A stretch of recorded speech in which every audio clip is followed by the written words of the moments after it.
Well, today I got an email from a friend of mine named Colin Hutchison, and he works in Glasgow, Scotland, and he's a member of our global Homeboy network, and he's a navigator at the Braveheart Industries.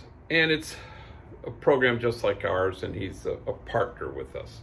Anyway, he emailed me, "How you doing?" And then he says, some people contract this virus and other people are struck down by fear.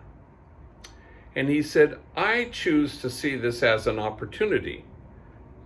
I choose joy in this opportunity. So I connect with my wife and my kids and my God.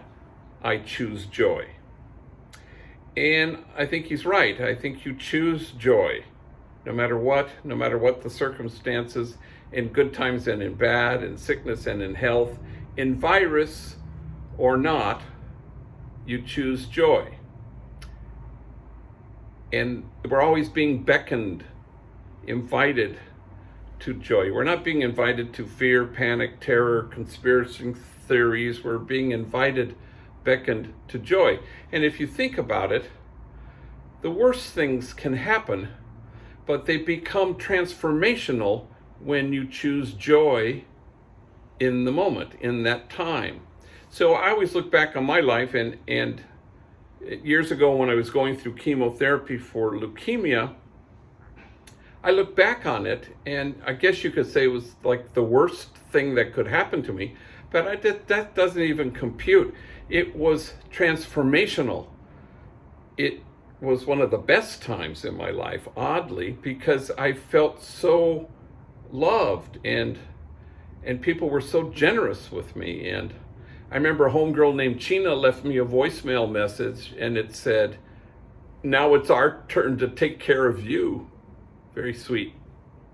And I remember a big old homie, Grumpy, was standing in front of my desk, big tears in his eyes, and he says, "What do I have that you need?" Meaning organs.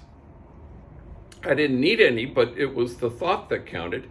And a homie read in the LA Times that I was sick, and he called me from jail, and he said, "Hey, what's up with this leukemia anyway?" And I said, "Well, it's cancer. It's in the blood.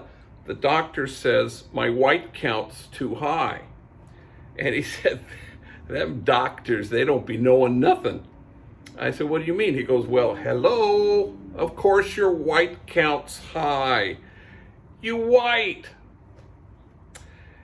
My favorite one, though, was when I came home from chemotherapy and I was in my office and not feeling great, but I would rather be there. And a little homie came in, and he had just heard about it, and he was sitting there and he looked stricken.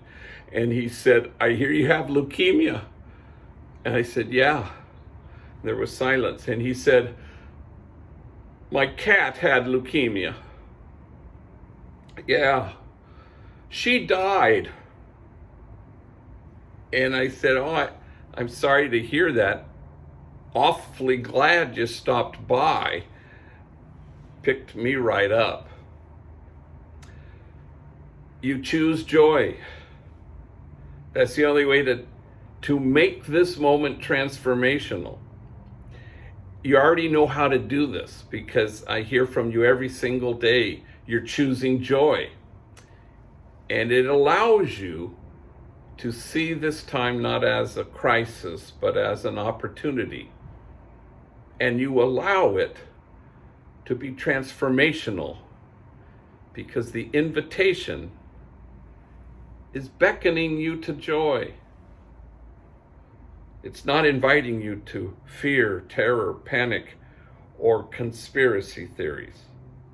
It's inviting you to joy in good times and in bad, in sickness and in health, in virus or not. You choose joy. And thank you for teaching me that.